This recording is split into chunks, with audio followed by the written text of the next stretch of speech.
গত পাঠে আমরা টেক্সট ফরম্যাটিং এর কিছু বিষয় নিয়ে আলোচনা করেছিলাম। আর সেটা যদি আমরা ব্রাউজারে যাই তাহলে দেখব যে আমরা গত পাঠে আলোচনা করেছিলাম টেক্সট ফরম্যাটের বোল্ড করা, স্ট্রং করা, ইটালিক করা এবং আন্ডারলাইন করা। এই পর্বে আমরা আজকে শিখব emphasis tag, mark tag, smaller tag, superscript tag, subscript tag, delete, তারপর ইন্টারেস্টেড, এই কটা ট্যাগ নিয়ে আমরা আলোচনা করব। এমফ্যাসিস ট্যাগটা কি? এমফ্যাসিস ট্যাগটা হচ্ছে যে ইটালিকের মতনই, কিন্তু এই ট্যাগটাতে আরো জোর দেওয়া বোঝায়। যেমন গত ক্লাসে যদি আমরা ব্রাউজারে দেখি তাহলে আমরা দেখছিলাম যে this is bold paragraph, this is strong paragraph, this is italic paragraph, this is underline paragraph. অর্থাৎ এটা বোল্ড করেছিলাম, এটা স্ট্রং করা হয়েছে, এটা ইটালিক করা হয়েছে, এটা আন্ডারলাইন করা হয়েছে। এমফ্যাসিসটা ইটালিকের মতনই, কিন্তু ওর চেয়ে একটু জোর দেওয়া হবে। যেমন আমি যদি আমার ব্যাকএন্ডে চলে যাই, এটা তো আমাদের ওয়েবসাইটের ফ্রন্ট এন্ড, ব্যাকএন্ডে আমরা কাজ করবো আর ফ্রন্ট এন্ডে দেখাবে। তাহলে আমি এই ইটালিকটাকে কপি করে নিলাম, কপি করে নিয়ে আমি এখানেই এই প্যারাগ্রাফের ট্যাগটাকে আমি একটু ব্রেক ট্যাগ দিই। এটা হচ্ছে আমাদের ব্রেক ট্যাগ, একটা লাইন থেকে আর লাইনে ব্রেক দেওয়ার জন্য এই ট্যাগটা ব্যবহার করা হয়। স্মলার দেন দিয়ে আমরা ব্রেক লিখলে এটা ইন্টারে ব্রেক ট্যাগ হয়ে যাবে, এখানে একটা পেজ চলে আসবে। তাহলে এখানে ইটালিকের জায়গায় আমরা লিখবো ইএম, তাহলে ইটালিকের জায়গায় লিখবো ইএম। এমফ্যাসিসের সংক্ষিপ্ত যেটা রূপ সেটা হচ্ছে ইএম। তাহলে এখানে ইএম দিয়ে আমাদেরকে শেষ করতে হবে এমফ্যাসিস। যেমন এখানে আমি নোটপ্যাড একটু দেখি যে আমাদের কি ছিল, যে ইএম, এমফ্যাসিসের সংক্ষিপ্ত হচ্ছে ইএম। তাহলে আমরা এইটাকে কপি করে নিলাম, নেওয়ার পরে আমরা এখানে ইটালিকের জায়গায় লিখলাম এমফ্যাসিস প্যারাগ্রাফ, এমফ্যাসিস প্যারাগ্রাফ। এখন যদি আমরা সেভ দিয়ে রিলোড দিই তাহলে এখানে দেখাবে যে আমাদের সেভ দিলাম, রিলোড দিলাম, এই যে দেখাচ্ছে যেহেতু ব্রেক দিয়েছি এই এমফ্যাসিস প্যারাগ্রাফ। ইটালিকের মতনই হয়েছে, এইরকমই হয়েছে, কিন্তু এর চেয়ে একটু জোর দেওয়া বোঝাচ্ছে, একটু অন্য টাইপের বোঝাচ্ছে। ইটালিক যেরকম এটা কিন্তু সেরকম না, এটা অর্থ একটু মানে সুন্দরটা আছে বেশি, এবং এখানে বোঝাচ্ছে যে এর তুলনায়, ইটালিকের তুলনায় এর গুরুত্বটা বেশি। এটা হলো এমফ্যাসিস ট্যাগ।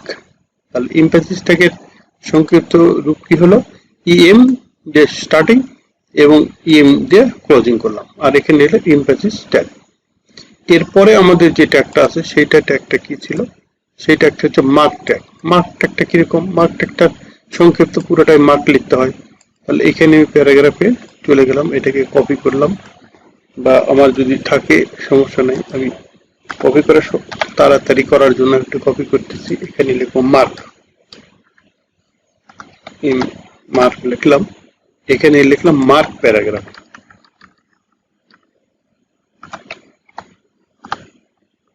Mark paragraph. লেখার পরে সেভ দিয়ে যদি রিলোড দিই তাহলে এখানে আমাদের মার্ক এর কি পরিবর্তন আসে দেখি। রিলোড দিলাম, দিলে এই যে মার্ক, এখানে একটা দাগ আসছে। অনেক সময় ওয়ার্ডে দেখা যায় যে একটা লেখার নিচে আমরা ব্যাকগ্রাউন্ডটাকে হয় সবুজ নাহলে কালো চেঞ্জ করে দিই। লেখা যদি হোয়াইট করে ব্যাকগ্রাউন্ড দিই ব্ল্যাক, তো এখানে মার্ক করা হলো, মানে এর নিচে ব্যাকগ্রাউন্ডটা চেঞ্জ হয়ে গেল। তো লেখার নিচের ব্যাকগ্রাউন্ডটা চেঞ্জ করতে গেলে আমাদেরকে মার্ক প্যারাগ্রাফটা ব্যবহার করতে হবে। এরপরে যে প্যারাগ্রাফটা আছে সেটা হচ্ছে স্মলার। স্মলার প্যারাগ্রাফটা কি? এই মার্কের মতনই আমরা যে লেখাটা লিখবো সেটা হচ্ছে আগের প্যারাগ্রাফে যে ধরনের মানে দৈর্ঘ্য প্রস্থ ছিল বা যে ধরনের ফন্ট সাইজ ছিল, এইখানে লেখার ধরনটা একটু ছোট হয়ে যাবে। যেমন এখানে এর সংক্ষিপ্ত রূপ হচ্ছে কি স্মল, তাহলে এখানে আমি লিখলাম স্মলার, মানে এটা একটা স্মলার প্যারাগ্রাফ। এখানে স্মল লিখলাম,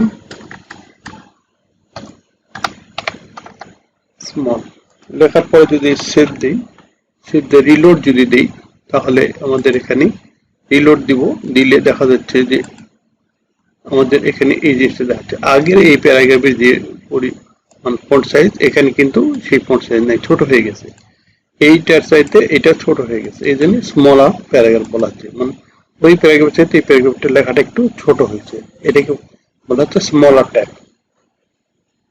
তাহলে আমরা কি দেখলাম, তিনটে ট্যাগে যা পর্যন্ত আলোচনা করলাম, এটা হচ্ছে এমফাসিস ট্যাগ, এর সংক্ষিপ্ত রূপ হচ্ছে ইএম, তারপরে একটু বড় করে দেই ইএম, তারপরে আমরা যেটা করেছি মার্ক প্যারাগ্রাফ, মার্ক প্যারাগ্রাফ তার ট্যাগ হচ্ছে মার্ক, তারপরে করেছি কি এটা ছোট স্মলার, মানে এই প্যারাগ্রাফের যে লেখা, এই যে এটার যে লেখা বা এটার যে লেখা এর চাইতে এটার একটু ছোট, এই জন্য স্মল হয়েছে, ওটার চাইতে একটু ছোট হয়েছে, এর ট্যাগ হচ্ছে স্মল। তাহলে এখানে তিনটে ট্যাগ গেল। এরপরে আমাদের যে ট্যাগটা আছে সেটা আমরা দেখি কি সাবস্ক্রিপ্ট ট্যাগ। সাবস্ক্রিপ্ট ট্যাগটা কি? সাবস্ক্রিপ্ট ট্যাগটা আমি একটু দেখাচ্ছি এখানে। আমি সাবস্ক্রিপ্টের সংক্ষিপ্ত হচ্ছে এসইউবি। তাহলে এখানে আমি যদি একটা প্যারাগ্রাফ কপি করে নিই, আগে কপি করে নেওয়ার পরে আমরা অনেক সময় যে জিনিসটা লিখি ইউবি শুধু লিখলেই হবে সাবস্ক্রিপ্ট, এখানে যদি লিখি এসইউবি লিখলাম, লেখার পরে লিখলাম this is subscript paragraph first, লেখাটা বোঝার জন্য আমি দুই জায়গা থেকে লিখলাম এখানে সাবস্ক্রিপ্ট। এখন যদি আমি সেভ দিই, সেভ দেওয়ার পরে এখানে সাবস্ক্রিপ্ট এস দিছি আমি, সমস্যা নাই, সাবস্ক্রিপ্ট দিই, যা লেখা আছে তাই দিই, আমরা এস দেওয়ার দরকার নেই। এখানে আমার ছিল সাবস্ক্রিপ্ট, তার সমস্যা নেই। তাহলে এখানে আমরা যদি রিলোড দিই, তাহলে রিলোড দিলে কি হবে, এই যে এই লেখাটা সাবস্ক্রিপ্ট নিচে চলে আসছে, এই যে this is a subscript first, মানে সাবস্ক্রিপ্ট প্যারাগ্রাফ। তাই এইখানে আর এইখানে আমি বোঝার জন্য দুই পাশে লিখছি, যেটা যেহেতু নিচে আসবে। আর এটাকে যদি সুপার স্ক্রিপ্ট দিই তাহলে আমাদের কি হবে, দেখা যাবে যে উপরে চলে যাবে লেখাটা। সেটা কিভাবে, যে জাস্ট এটাকে কপি করলাম, কপি করার পরে পেজ দিলাম নিচে, এই সাবের জায়গায় শুধু এসইউপি লিখবো, এখানে তাই এসইউপি, তাহলে এখানে এসে এসইউপি লিখলাম, লেখার পর এটা আমি ফার্স্টের জায়গায় কি লিখবো, সেকেন্ড, সেকেন্ডে এসে তাহলে কি হবে, সেকেন্ডে যখন আসবো তখন আমরা এখানে দেখতে পাবো যে আগেরটা ছিল এরকম নিচে আসছে, এবার যদি রিলোড দিই তাহলে এটা উপরে চলে যাবে, লেখাটা উপরে যাবে। তার মানে সাবস্ক্রিপ্ট দিলে লেখা নিচে আসে আর সুপারস্ক্রিপ্ট দিলে লেখা উপরে চলে যায়। এরপর আর একটা ট্যাগ ছিল আমাদের কি ডিলিট ট্যাগ। ডিলিট ট্যাগের সঙ্গে হচ্ছে ডিল। তাহলে এখানে যদি আমরা ডিলিট ট্যাগটা ইউজ করি তাহলে কি হবে, আমি এই প্যারাগ্রাফটাকে নিলাম, নেওয়ার পরে কপি করে এখানে আমি দিলাম, দেওয়ার পর এখানে আমি দিস ইজ